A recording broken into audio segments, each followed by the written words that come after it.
Hartlike goeiemôre, vandag is absoluut weer 'n nuwe dag, nee. Vandag is die 14de Oktober, die jaar 2025. My naam Daniel Gerber.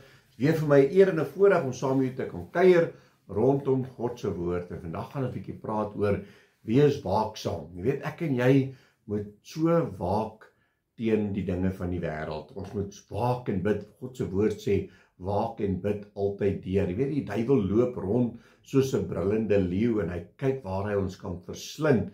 Hy is, of hy dink hy is, die engel van die lig, maar hy loop soos die ene en hy gee hom voor as die engel van die lig, maar hy is die duisternis van self. So dit is vir ons belangrik om in God se woord te wandel, om seker te maak ons leef volgens sy weë en ons moet waak, ons moet wakker wees. Hoor wat sê God se woord vir ons hierso in Spreuke 4 vanaf verse 23. Hy sê bewaak jou hart meer as alles wat bewaar moet word, want daaruit is die oorspronge van die lewe. Verwyder van jou die valsheid van mond en hou ver van jou af die verkeerdheid van lippe. Laat jou oë reguit kyk en jou ooglede hulle reg voor jou uithou. Maak die pad van jou voet gelyk en laat al jou weë vas wees. Wyk nie regs of links af nie. Hou jou voet ver van boosheid. My boetie en sussie, ek en jy moet waak en bid, want die vyand kom en hy gee dit vir ons so mooi. Dit is so mooi prentjie en voor jy jou kry is jy vasgevang in die voëlvanger se net. So dit is belangrik dat ons onsself bewaak. En hoe bewaak ons ons? Deur ons hart, ons mond, ons weet ons mens wees. Jy moet wakker wees. Mense kom en gaan vir jou goedjies sê en dit gaan so mooi klink en dan is dit die verkeerdheid en jy moet wegbly van dit af. En God se woord sê ook vir ons dat daar 6 dinge wat die Here haat en 7 is vir hom 'n gruwel. En ons gaan kyk daarso in Spreuke 6. Hy sê van vers 16 af. Hy sê hierdie 6 dinge haat die Here en 7 is vir sy siel 'n gruwel.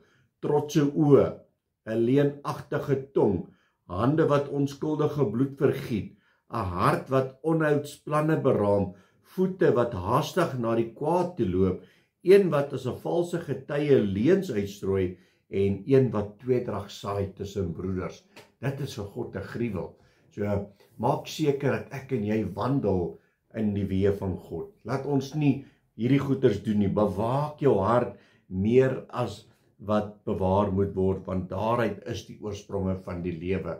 Hoe vinnig word 'n ou se hart nie sleg teenoor iemand as hy jou te nagekom het nie. Nee, 'n ou koester sommer op 'n wrok as ek dit wil sê, maar wie pas op daarteen, waak daarteen dat dit nie so moet wees nie. Waak daarteen dat jou tong nie goed sal spreek wat nie moet wees nie, want die Here sê in sy woord, hy haat hierdie goed.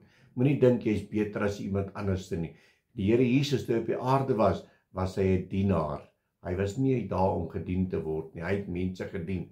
En dis nie wat ek en jy ook moet doen nie. Ons moet diensbaar wees vir God se koninkryk en vir die mense hierso, sodat ons hulle kan leer, hulle kan help, hulle kan wys hoe 'n kind van God moet wees. Amen.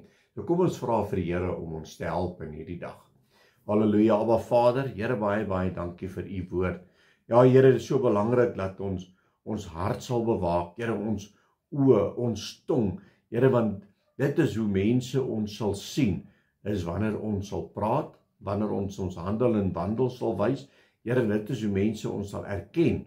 Here, kom en kom maak ons skoon, kom was ons met die kosbare bloed, kom reinig ons van alle ongeregtigheid. Ons loof en ons prys en ons eer U in Jesus naam. Amen en amen. My liewe boetie en sussie in Christus, gaan uit vandag. Maak seker jy loop nie in die dinge vas wat die Here haat nie. As dit op jou pad kom, stoot dit een kant toe. Bewaak jou hart altyd deur. Julle moet 'n geseënde Dinsdag verder hê. Julle moet 'n lekker dag hê. God bless.